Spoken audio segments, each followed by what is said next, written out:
Welcome to Wuthering Heights, a sleep reading series. Tonight he will call upon his landlord, return a second time in a snowstorm, and spend a haunted night in a forbidden room. Settle back now. Let your breathing slow. There is nothing you need to hold on to tonight.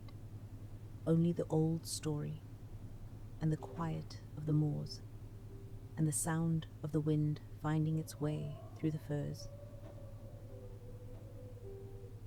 Let your eyes grow heavy. Let your thoughts go wherever they go when you are almost asleep. And let the old story carry you. Chapter 1. 1801. I have just returned from a visit to my landlord, the solitary neighbour that I shall be troubled with. This is certainly a beautiful country. In all England, I do not believe that I could have fixed on a situation so completely removed from the stir of society. A perfect misanthropist's heaven. And Mr. Heathcliff and I are such a suitable pair to divide the desolation between us. He little imagined how my heart warmed towards him when I beheld his black eyes withdraw so suspiciously under their brows as I rode up, and when his fingers sheltered themselves with a jealous resolution still further in his waistcoat as I announced my name. Mr. Heathcliff, I said. A nod was the answer. Mr. Lockwood, your new tenant, sir. I do myself the honour of calling as soon as possible after my arrival, to express the hope that I have not inconvenienced you by my perseverance in soliciting the occupation of Thrushcross Grange. I heard yesterday you had had some thoughts. Thrushcross Grange is my own, sir, he interrupted quietly. I should not allow anyone to inconvenience me if I could hinder it. Walk in. The words were uttered with closed teeth and expressed the sentiment of go away. Even the gate over which he leant manifested no sympathizing movement to the words, and I think that circumstance determined me to accept the invitation. I felt interested in a man who seemed more exaggeratedly reserved than myself. When he saw my horse's breast fairly pushing the barrier, he did put out his hand to unchain it, and then quietly preceded me up the causeway, calling as we entered the court, "Joseph, take Mr. Lockwood's horse, and bring up some wine."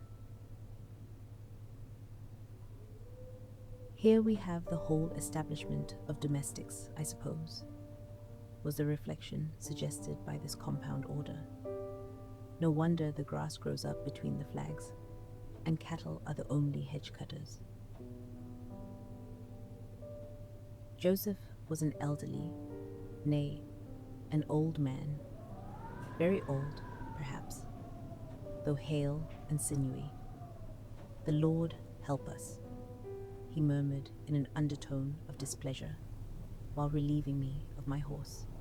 He looked at me so sourly that I charitably conjectured he must have need of divine aid to digest his dinner. Wuthering Heights is the name of Mr. Heathcliff's dwelling, Wuthering being a significant provincial adjective, descriptive of the atmospheric tumult to which its station is exposed in stormy weather. Pure, bracing ventilation they must have up there at all times, indeed. One may guess the power of the north wind blowing over the edge by the excessive slant of a few stunted firs at the end of the house, and by a range of gaunt thorns all stretching their limbs one way, as if craving arms of the sun. Happily, the architect had foresight to build it strong. The narrow windows are deeply set in the wall, and the corners defended with large, jutting stones.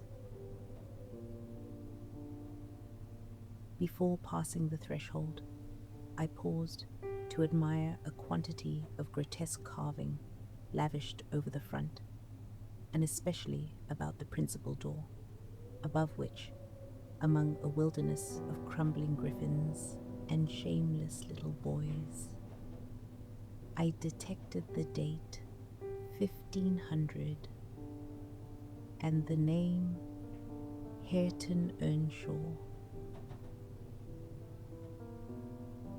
One step brought us into the family sitting room without any introductory lobby or passage. They call it here the house, preeminently. One end of the room reflected splendidly both light and heat from ranks of immense pewter dishes, interspersed with silver jugs and tankards, towering row after row on a vast oak dresser to the very roof. The roof had never been underdrawn. Its entire anatomy lay bare to an inquiring eye, except where a frame of wood laden with oat cakes and clusters of legs of beef, mutton and ham concealed it. The floor was of smooth white stone. The chairs, high-backed, primitive structures, painted green, one or two heavy black ones lurking in the shade. In an arch under the dresser reposed a large liver-colored pointer, surrounded by a swarm of puppies, and other dogs rested in other corners. Mr. Heathcliff forms a singular contrast to his abode and style of living. He is a dark-complexioned man, in dress and manners a gentleman, that is, as much a gentleman as many a country squire, rather quiet perhaps, yet not looking amiss with his reserve, because he has an erect and handsome figure, and rather morose. I know by instinct his reserve springs from an aversion to showy displays of feeling. He will love and hate equally under cover, and esteem it a species of impertinence to be loved or hated again. While enjoying a month of fine weather at the seacoast, I was thrown into the company of a most fascinating creature, a real goddess in my eyes. As long as she took no notice of me, I never told my love vocally. Still, if looks have language, the merest idiot might have guessed I was over head and ears. She understood me at last, and looked a return, the sweetest of all imaginable looks. And what did I do? I confess it with shame. I withdrew into myself, like a snail. At every glance retreated colder and farther, till finally the poor innocent was led to doubt her own senses, and overwhelmed with confusion, persuaded her mother to decamp. By this curious turn of disposition, I have gained the reputation of deliberate heartlessness. How undeserved, I alone can appreciate. I took a seat at the end of the hearthstone and filled up an interval of silence by reaching out to the canine mother, who had left her nursery and was moving slowly toward my legs. She regarded me with considerable displeasure. "You'd better let the dog alone," said Mr. Heathcliff quietly. "She's not accustomed to be spoiled, not kept for a pet." Then, walking to a side door, he called, "Joseph." Joseph answered from somewhere below, but gave no intimation of ascending. So his master went down to him, leaving me with the dogs. Not anxious to come in contact with their displeasure, I sat still, but imagining they would scarcely understand tacit insults, I unfortunately attempted some winking and making faces at the trio, and the effect on the nearest one was immediate. She came at me, and I scrambled back, putting the table between us. This aroused the whole assembly. Half a dozen dogs of various sizes and ages came in from every corner. I called out firmly for assistance from some of the household. Mr. Heathcliff and his man came up from below at their own pace. I don't think they moved 1 second faster than usual. Happily, a woman from the kitchen was quicker. A stout, capable dame with tucked-up gown and bare arms rushed in with a frying pan and used that weapon and her voice to such purpose that the storm subsided instantly. "They won't meddle with persons who touch nothing," he remarked, setting the bottle before me and restoring the displaced table. "The dogs do right to be watchful. Take a glass of wine?" "No, thank you." "Not hurt, are you?" If I had been, I would have remembered it. Heathcliff's expression softened slightly into something like a smile. "Come, come," he said. "You are unsettled, Mr. Lockwood. Here, take a little wine. Guests are so exceedingly rare in this house that I and my dogs hardly know how to receive them. Your health, sir?"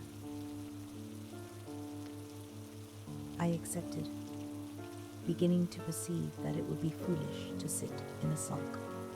He grew a little easier in his manner, and introduced a discourse on the advantages and disadvantages of my present place of retirement.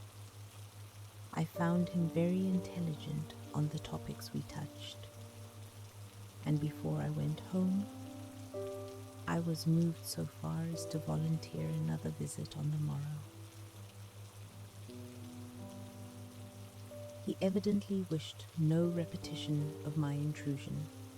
I shall go, notwithstanding. It is astonishing how sociable I feel myself compared with him. Chapter 2. And so Chapter 1 draws to its close. Chapter 2 begins. Yesterday afternoon set in misty and cold. I had half a mind to spend it by my study fire, instead of wading through heath and mud to Wuthering Heights. On coming up from dinner, however, I saw a servant girl on her knees surrounded by brushes and coal scuttles, raising an infernal dust as she extinguished the flames with heaps of cinders. This drove me back immediately. I took my hat, and after a 4 miles walk, arrived at Heathcliff's garden gate, just in time to escape the first feathery flakes of a snow shower. On that bleak hilltop, the earth was hard with a black frost, and the air was sharp through every limb. Being unable to remove the chain, I climbed over and ran up the flagged causeway bordered with straggling gooseberry bushes, and knocked vainly for admittance, till my knuckles ached and the dogs within howled in reply. Vinegar-faced Joseph appeared at a round window of the barn. "What are you for?" he called. "To meesters down it fouled. Go round by the end at Lath, if you went to spake to him. Is there nobody inside to open the door? There's nobbut to missus, and she'll not open it in ye make your flaysome dins till neat." The snow began to drive thickly. A young man without a coat, shouldering a pitchfork, appeared in the yard behind. He led me through a wash-house and a paved area containing a coal shed, pump, and pigeon cot, and we arrived at length in the huge, warm, cheerful apartment where I had been received before. It glowed in the radiance of an immense fire, compounded of coal, peat, and wood, and near the table, laid for a plentiful evening meal. I was pleased to observe a young woman whose existence I had never previously suspected.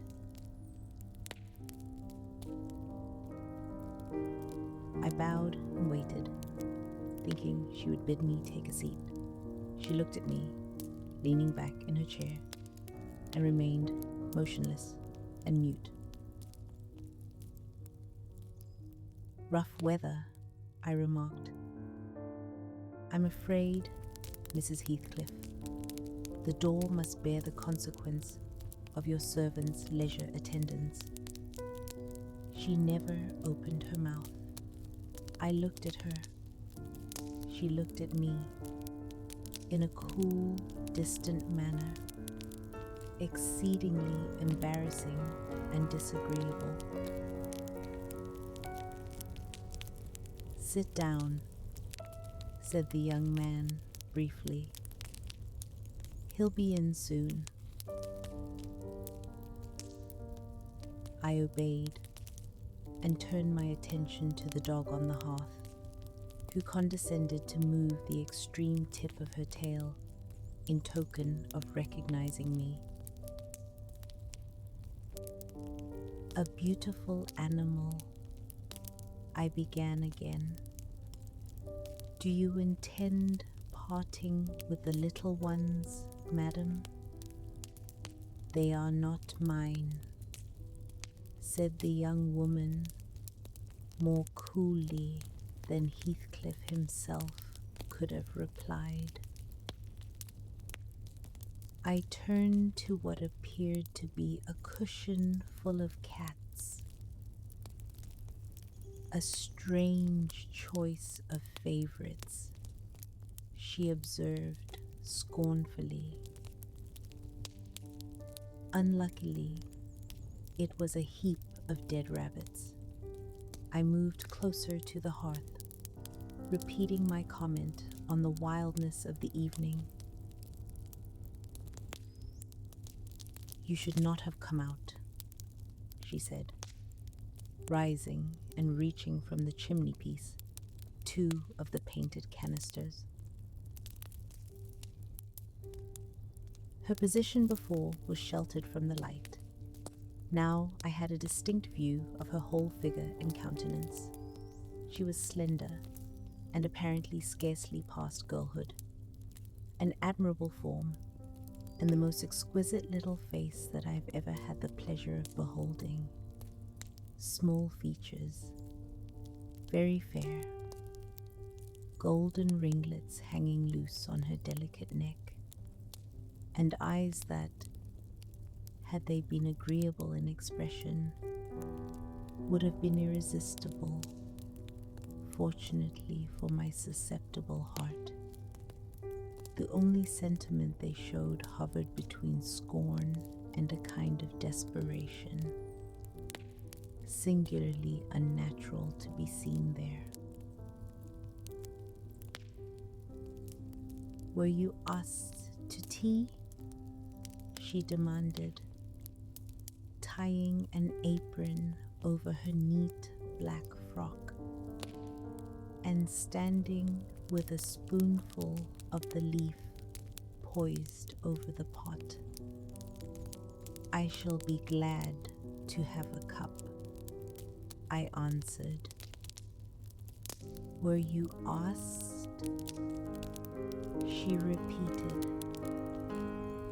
"No," I said, half smiling. "You are the proper person to ask me." She set the tea back, spoon and all, and resumed her chair, her forehead creased, and her underlip pushed out, like a child's ready to cry. Meanwhile, the young man had put on a shabby upper garment, and standing before the blaze, looked down on me from the corner of his eyes, for all the world as if there was some long-standing dispute between us. I began to wonder whether he were a servant or not. His dress and speech were both rough. His thick brown curls were unkempt, and his hands were the hands of a man who worked outdoors. Still, his bearing was free, almost proud.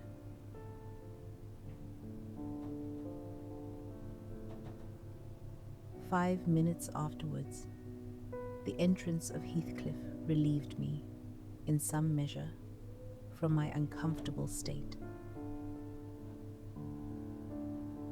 "You see, sir, I am come, according to promise," I said, with some cheer, "and I fear I shall be weather-bound for half an hour, if you can afford me shelter during that space."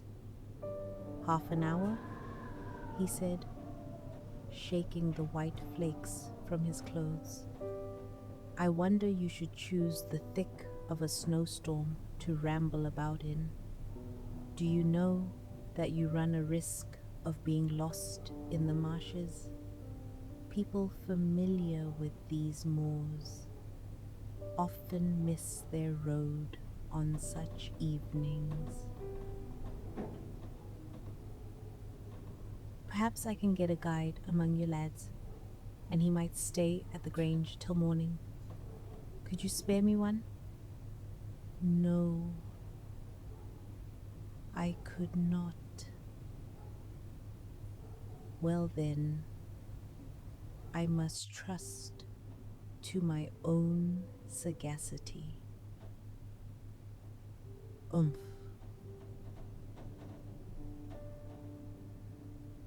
When the preparations were finished, we all drew round the table, an austere silence prevailing while we took our meal. "It is strange," I began, in the interval of swallowing one cup of tea and receiving another. "It is strange how custom can mould our tastes and ideas. Many could not imagine the existence of happiness in a life of such complete exile from the world as you spend, Mr. Heathcliff.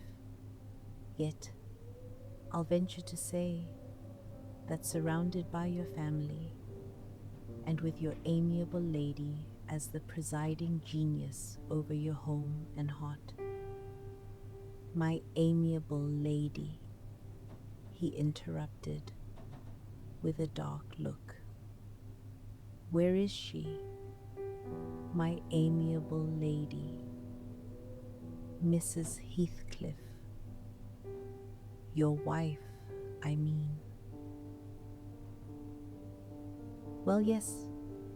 Oh, you would suggest that her spirit has taken the post of ministering angel and guards the fortunes of Wuthering Heights, even when her body is gone. Is that it?" Perceiving myself in a blunder, I attempted to correct it.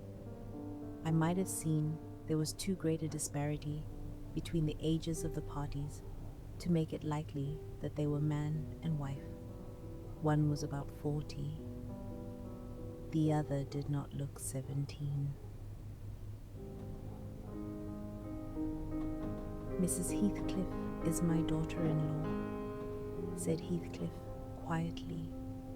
He turned as he spoke, a peculiar look in her direction. And this young man is not my son, assuredly. My name is Hareton Earnshaw, said the young man with a certain dignity, and I'd counsel you to respect it. I began to feel unmistakably out of place in that family circle. The dismal atmosphere of the house overcame, and more than neutralized, the warmth of the fire round me, and I resolved to be cautious how I ventured under those rafters a third time.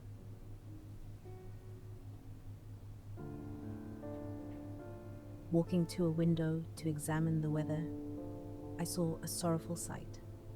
Dark night coming down early, and sky and hills mingled in one cold whirl of wind and driving snow. I don't think it possible for me to get home now without a guide, I said.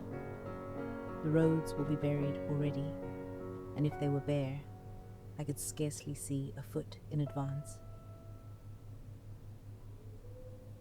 Hareton, drive those dozen sheep into the barn porch, said Heathcliff.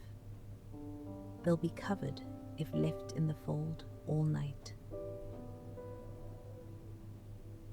There was no reply to my question from anyone, and on looking round, I saw only Joseph bringing in a pail of porridge for the dogs, and the young woman leaning over the fire, burning a bundle of matches. "You scandalous old hypocrite," she said suddenly to Joseph. "Are you not afraid of being carried away bodily whenever you mention the devil's name? I warn you to refrain from provoking me, or I'll ask for your removal as a special favor. Stop. Look here, Joseph. I'll show you how far I've progressed in the black art. I shall soon be competent to make a clear house of it."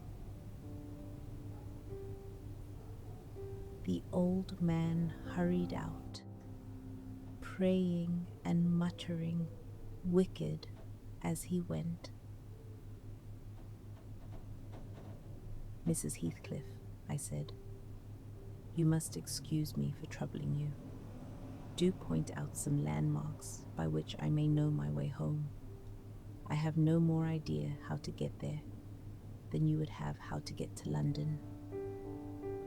"Take the road you came," she answered, settling herself in a chair with a candle and a long book open before her. "It is brief advice, but as sound as I can give. Then, if you hear of me being discovered dead in a bog or a pit full of snow, your conscience won't whisper that it is partly your fault. How so? I cannot escort you. They wouldn't let me go to the end of the garden wall. I hope it will be a lesson to you to make no more rash journeys on these hills," came Heathcliff's voice from the kitchen entrance. "As to staying here, I don't keep accommodations for visitors.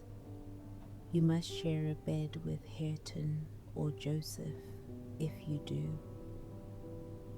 "I can sleep on a chair in this room," I replied, "No, no. A stranger is a stranger, be he rich or poor. It will not suit me to permit anyone the range of the place while I am off guard."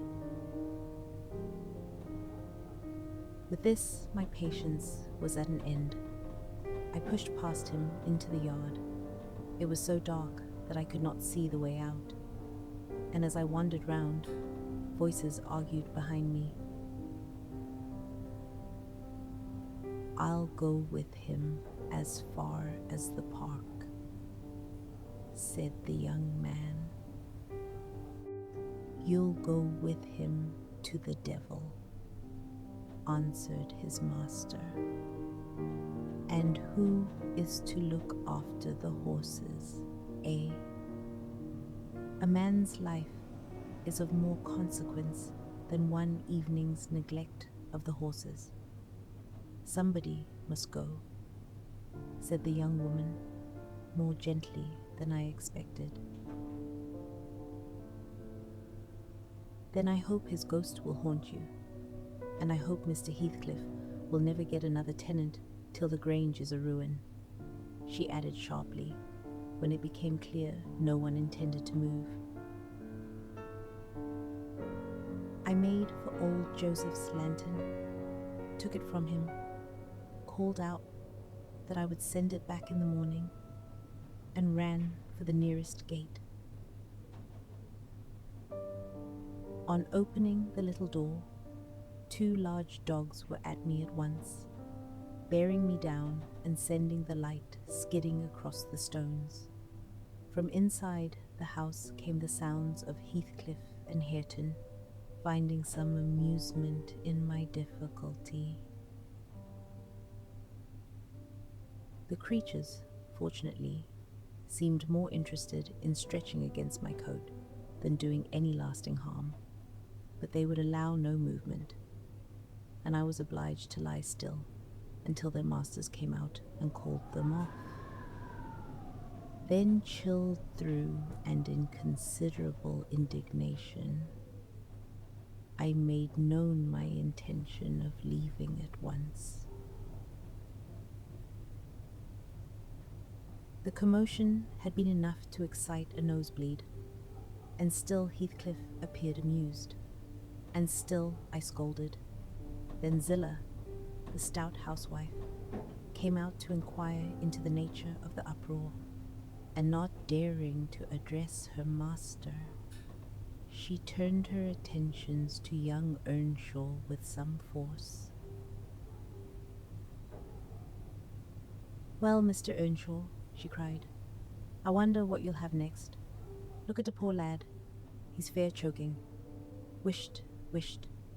You mustn't go on so. Come in, and I'll cure that. There now, hold ye still." With these words, she poured cold water over me and pulled me into the kitchen. Mr. Heathcliff followed, his brief amusement gone. His habitual darkness returned. I was sick and dizzy and faint, and thus compelled perforce to accept lodgings under his roof. He told Zillah to give me a glass of brandy, and then passed into the inner room, while she condoled with me on my sorry predicament, and having obeyed his orders, whereby I was somewhat revived, ushered me to bed. Chapter 3. Chapter 2 draws to its close. Chapter 3 begins.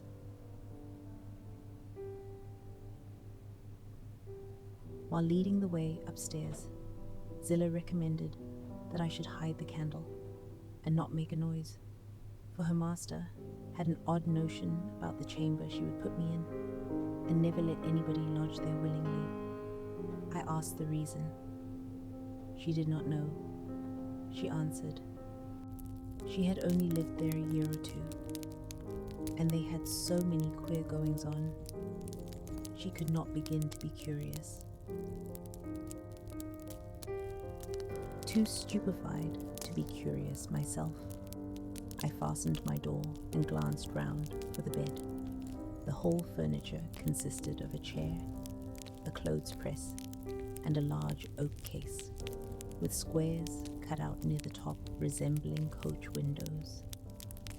Having approached this structure, I looked inside and perceived it to be a singular sort of old-fashioned couch, very conveniently designed to give a member of the family a room to himself.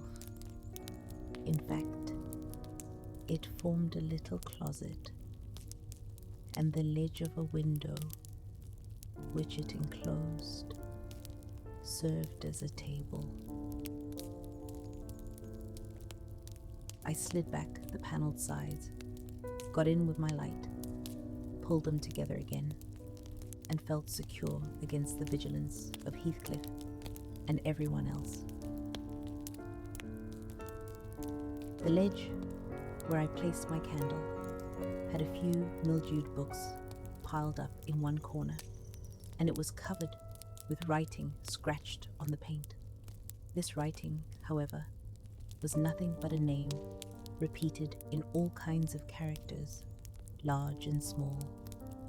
Catherine Earnshaw, here and there varied to Catherine Heathcliff, and then again to Catherine Linton. Catherine Earnshaw, Catherine Heathcliff, Catherine Linton.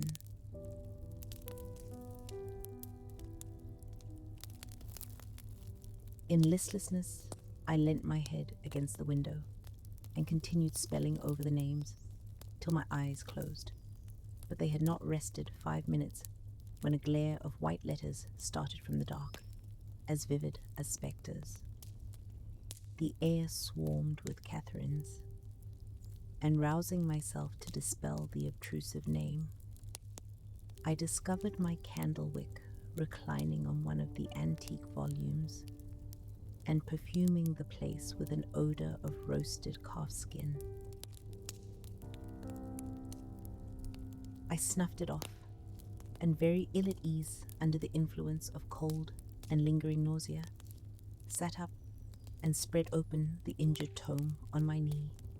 It was a testament, in lean type, and smelling dreadfully musty. A flyleaf bore the inscription, Catherine Earnshaw, her book, and a date some quarter of a century back. I shut it, and took up another and another, till I had examined all. Catherine's library was small, and its state of dilapidation proved it to have been well used, though not altogether for a legitimate purpose. Scarcely one chapter had escaped a pen and ink commentary, covering every morsel of blank that the printer had left. Some were detached sentences. Other parts took the form of a regular diary, scrawled in an unformed childish hand. An immediate interest kindled within me for the unknown Catherine, and I began forthwith to decipher her faded words. An awful Sunday, commenced the paragraph beneath. I wish my father were back again. Hindley is a detestable substitute. His conduct to Heathcliff is atrocious. H and I are going to rebel. We took our initiatory step this evening. All day had been flooding with rain. We could not go to church, so Joseph must needs get up a congregation in the garret, and while Hindley and his wife basked downstairs before a comfortable fire, doing anything but reading their Bibles, I'll answer for it. Heathcliff, myself, and the unhappy ploughboy were commanded to take our prayer books and mount. We were ranged in a row on a sack of corn groaning and shivering, and hoping that Joseph would shiver too, so that he might give us a short homily for his own sake. A vain idea. The service lasted precisely 3 hours, and yet my brother had the face to exclaim, when he saw us descending, "What? Done already? On Sunday evenings we used to be permitted to play, if we did not make much noise. Now a mere titter is sufficient to send us into corners." "You forget you have a master here," says the tyrant. I insist on perfect sobriety and silence, and there they were, like two babies, kissing and talking nonsense by the hour, foolish palaver that we should be ashamed of. We made ourselves as snug as our means allowed in the arch of the dresser. I had just fastened our pinafores together and hung them up for a curtain, when in comes Joseph on an errand from the stables. He tears down my handiwork, boxes my ears, and croaks, "T'meester no but just buried, and Sabbath not o'ered, and the sound at gospel still i' your lugs, and ye Darby Lakin. Shame on ye. Sit ye down, ill childer. There's good books enough if you'll read 'em. Sit ye down and think o' your souls." Saying this, he compelled us so to square our positions that we might receive from the far-off fire a dull ray to show us the text of the lumber he thrust upon us. I could not bear the employment. I took my volume by the scroop and hurled it into the dog kennel, vowing I hated a good book. Heathcliff kicked his to the same place. Then there was a hubbub. Hindley hurried up from his paradise on the hearth, and seizing one of us by the collar and the other by the arm, sent both into the back kitchen, where Joseph declared old Nick would fetch us as sure as we were living.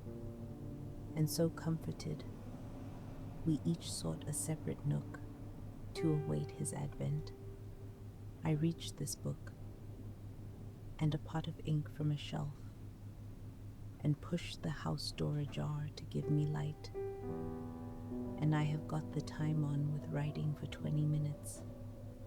But my companion is impatient, and proposes that we should appropriate the dairywoman's cloak, and have a scamper on the moors, under its shelter, a pleasant suggestion. And then, if the surly old man come in, he may believe his prophecy verified. We cannot be damper or colder in the rain than we are here. I suppose Catherine fulfilled her project, for the next sentence took up another subject. She became sorrowful. How little did I dream that Hindley would ever make me cry so. My head aches till I cannot keep it on the pillow, and still I can't give over. Poor Heathcliff. Hindley calls him a vagabond, and won't let him sit with us, nor eat with us anymore. And he says, he and I must not play together, and threatens to turn him out of the house if we break his orders.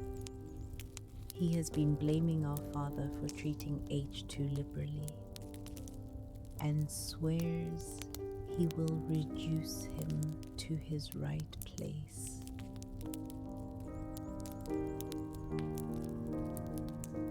I began to nod drowsily over the dim page. My eye wandered from manuscript to print. I saw a red ornamented title, 70 times 7, and the first of the 71st. A pious discourse delivered by the Reverend Jabez Branderham in the chapel of Gimmerden Soul. And while I was, half-consciously, wondering what Jabez Branderham would make of his subject, I sank back in bed and fell asleep. I began to dream, almost before I ceased to be sensible of my locality. I thought it was morning, and I had set out on my way home, with Joseph for a guide. The snow lay yards deep in our road, and as we trudged on, my companion wearied me with constant reproaches that I had not brought a pilgrim's staff, telling me that I could never get into the house without one, and boastfully waving a heavy-headed stick, which he called by that name. For a moment I considered it absurd that I should need such a weapon to gain admittance into my own residence. Then a new idea came to me. I was not going there. We were journeying to hear the famous Jabez Branderham preach from the text, 70 times 7, and either Joseph, the preacher, or I had committed the first of the 71st, and were to be publicly exposed and set apart. We came to the chapel. I have passed it really in my walks, twice or thrice. It lies in a hollow between two hills, an elevated hollow near a swamp whose peaty moisture is said to answer all the purposes of embalming on the few who are deposited there. The roof has been kept whole hitherto, but as the clergyman's stipend is only £20 per annum, and a house with 2 rooms, no clergyman will willingly undertake the duties of pastor, especially as it is currently reported that his flock would rather let him want than increase the living by 1 penny from their own pockets. However, in my dream, Jabez had a full and attentive congregation, and he preached. Good God, what a sermon, divided into 490 parts, each fully equal to an ordinary address from the pulpit, and each discussing a separate sin. Where he searched for them, I cannot tell. He had his private manner of interpreting the phrase, and it seemed necessary the brother should sin different sins on every occasion.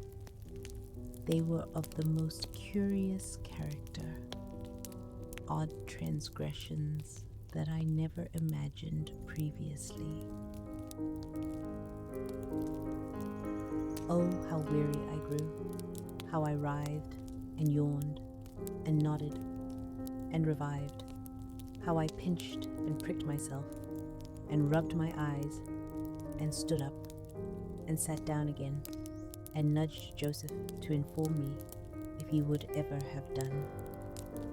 I was condemned to hear all out.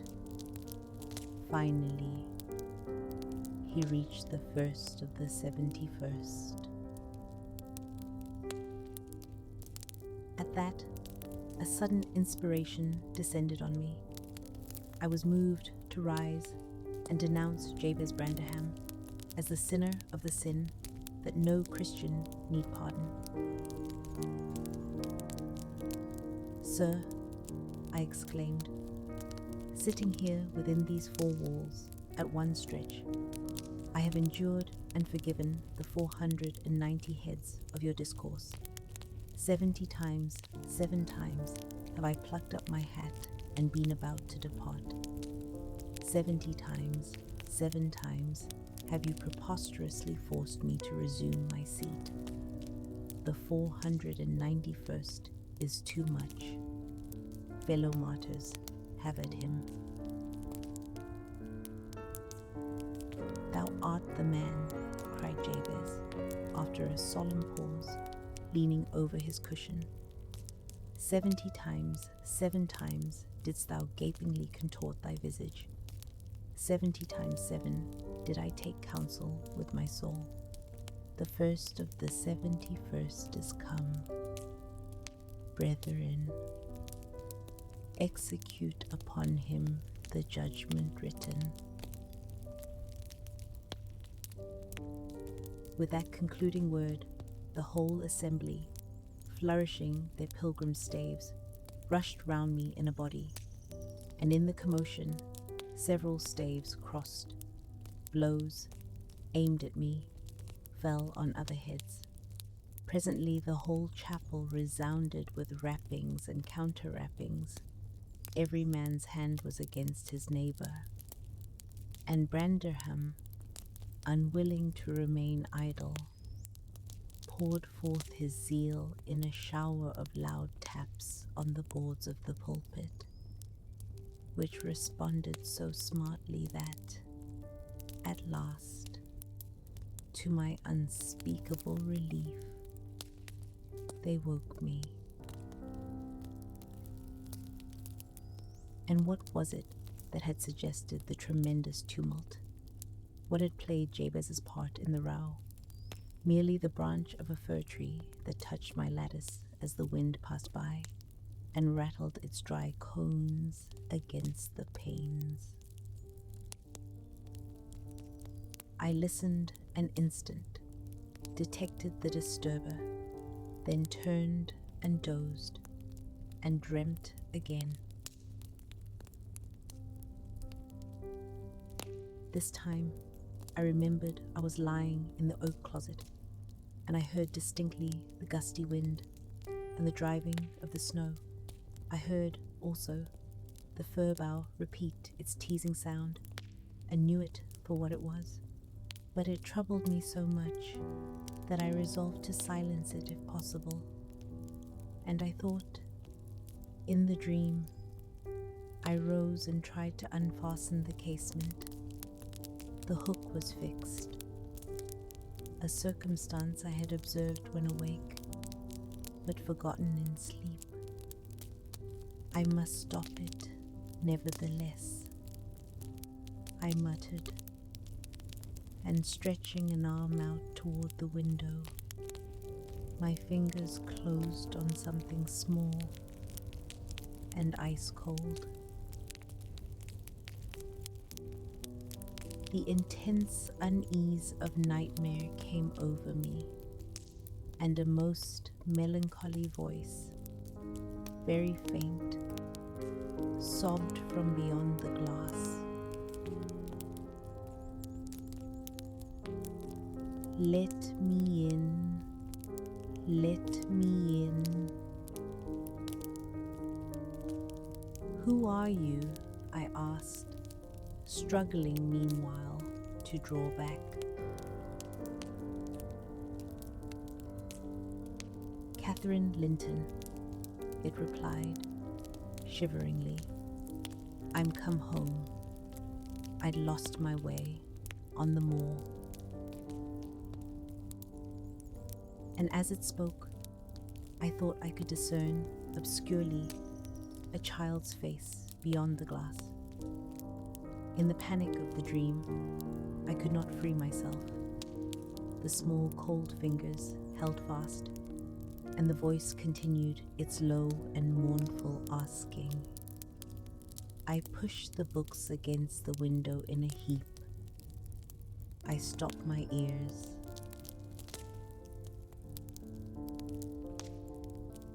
Even then, the instant I listened again, there was the doleful cry, moaning on.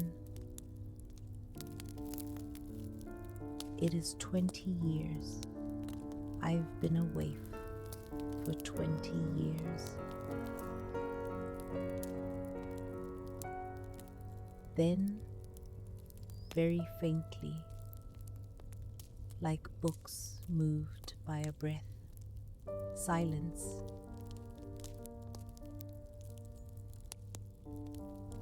And then I woke, yelling aloud in the dark. To my confusion, I discovered the yell was not part of the dream. Hasty footsteps approached my chamber door.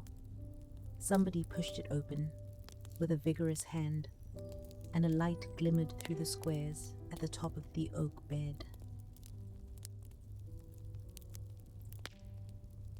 I sat shuddering and wiping the cold from my forehead. The intruder appeared to hesitate and muttered to himself. At last, he said, in a half whisper, plainly not expecting an answer, "Is anyone here?" I knew Heathcliff's accents. I opened the panels. Heathcliff stood near the entrance in his shirt and trousers, with a candle in his hand, and his face as white as the wall behind him. The first creak of the oak startled him like a sudden sound. The light moved in his hand, and his agitation was so extreme that he could hardly recover himself. "It is only your guest, sir," I called out, desirous to spare him further embarrassment. I had the misfortune to call out in my sleep, owing to a frightful dream. "I'm sorry I disturbed you." "Oh, God confound you, Mr. Lockwood," commenced my host, setting the candle on a chair. "And who showed you up into this room?" he continued, with considerable agitation. "I've a good mind to turn them out of the house this moment."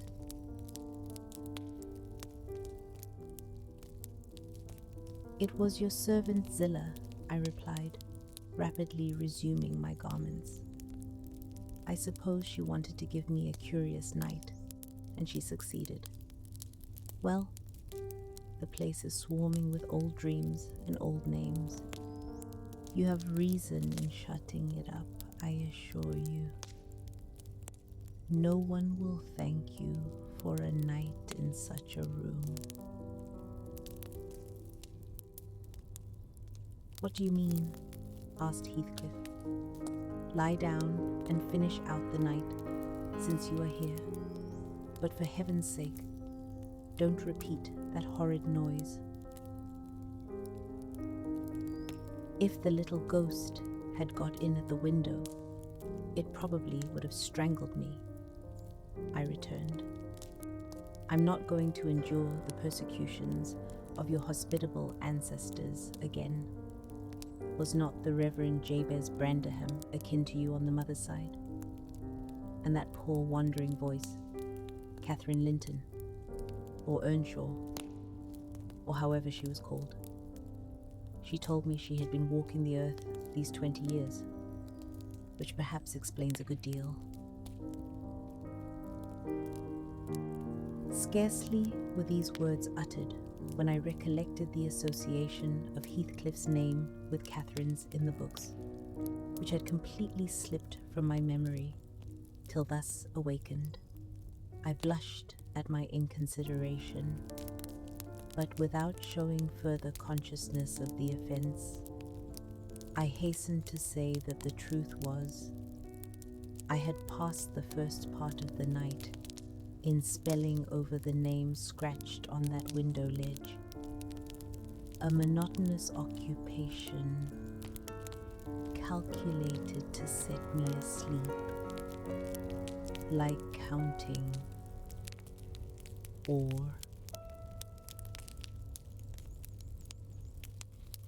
"What can you mean by talking in this way to me?"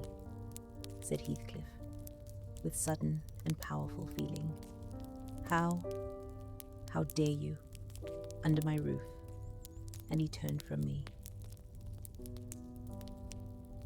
I did not know whether to press my explanation or not, but he seemed so powerfully affected that I took pity and proceeded with my account of the dreams.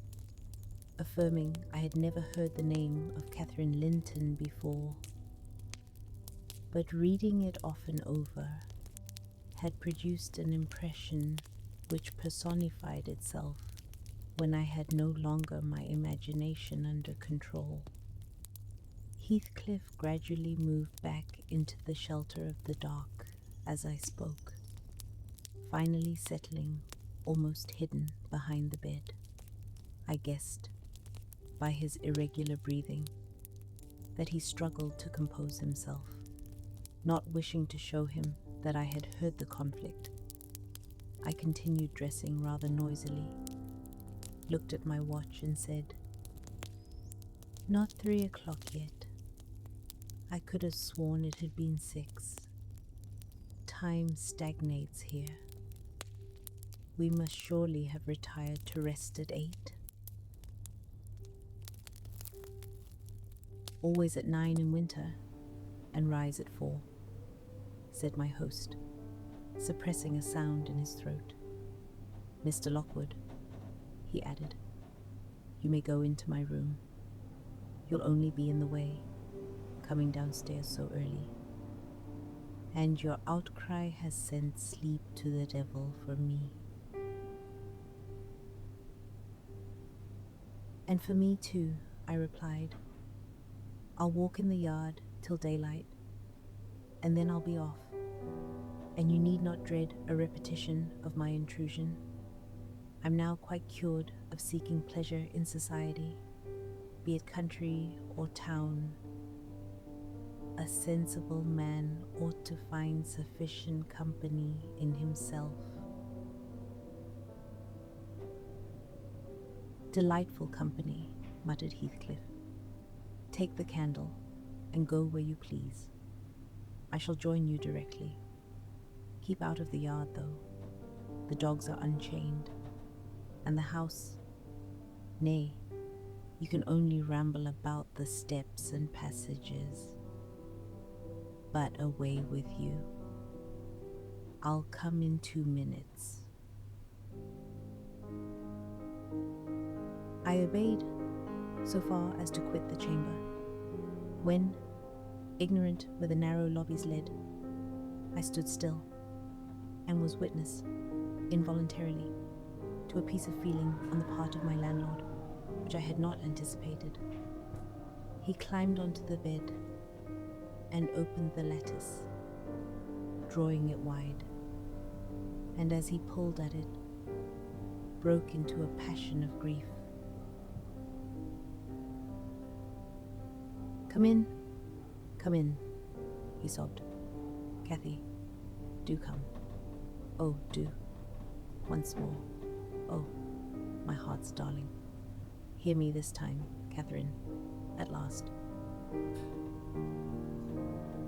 The dark outside showed nothing, but the snow and wind passed through, even reaching my station and blowing out the light. There was such anguish in the grief that accompanied this calling that my compassion made me overlook its strangeness, and I drew off, half angry to have listened at all, and vexed at having related my ridiculous dream, since it had produced that agony, though why was beyond my comprehension.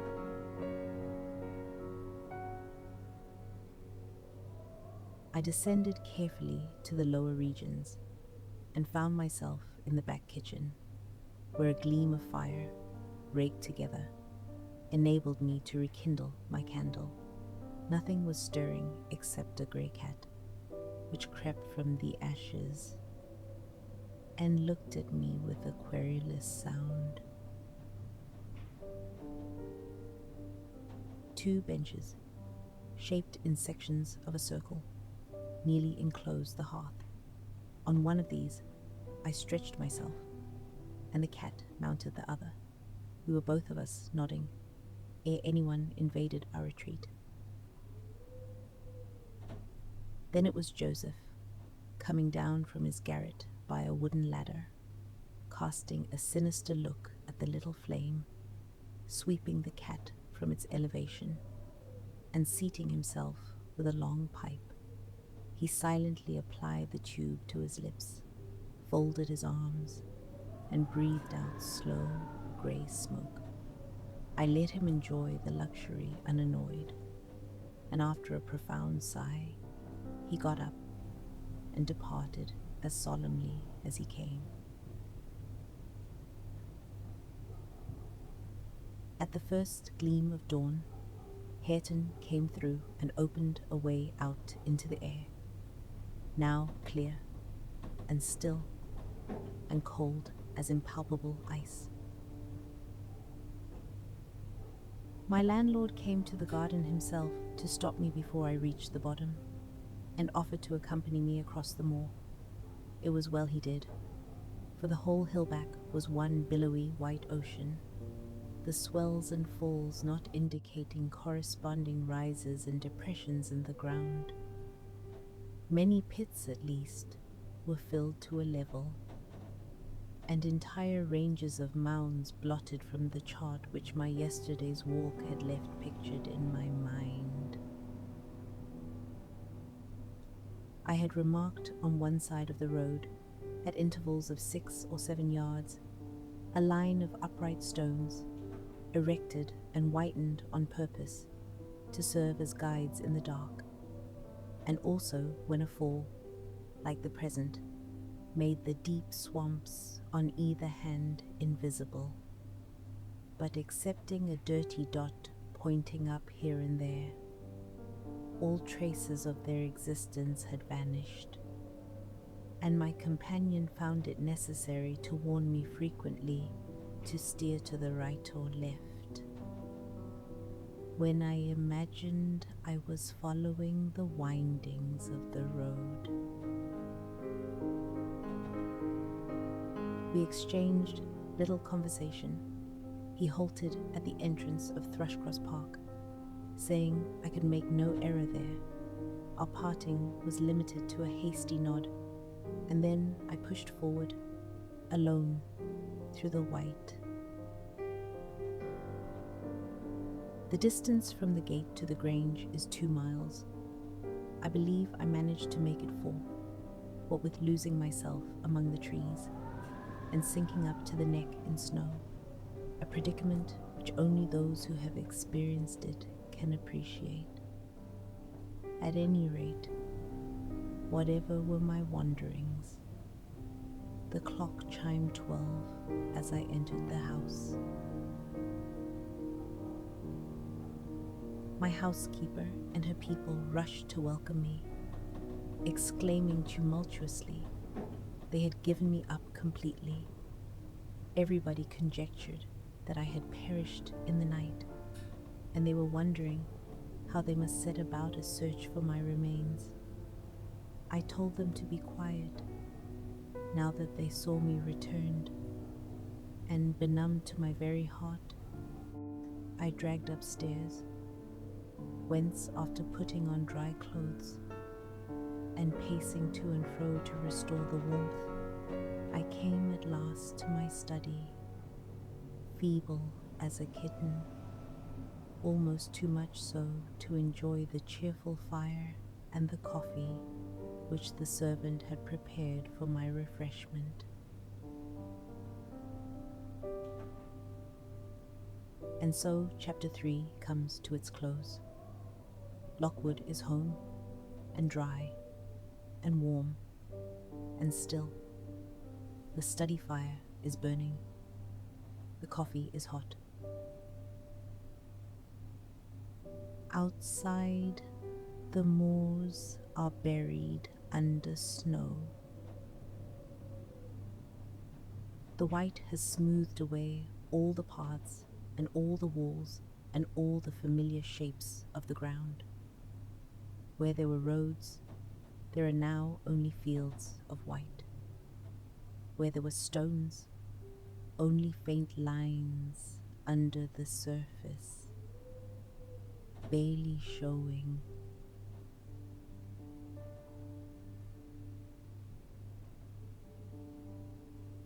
And high up on the hill, in the dark farmhouse above all that white, A window stands open. The cold comes through. The snow has settled on the ledge inside. No one has closed it. The wind moves through it now, very gently, as if still listening for an answer that does not come. The moors are very wide and very still. The names scratched into the wood of that old closet: Catherine Earnshaw, Catherine Heathcliff, Catherine Linton, are still there in the dark, where no one reads them. Let your thoughts settle now, the way snow settles, slow and quiet and covering everything. Sleep.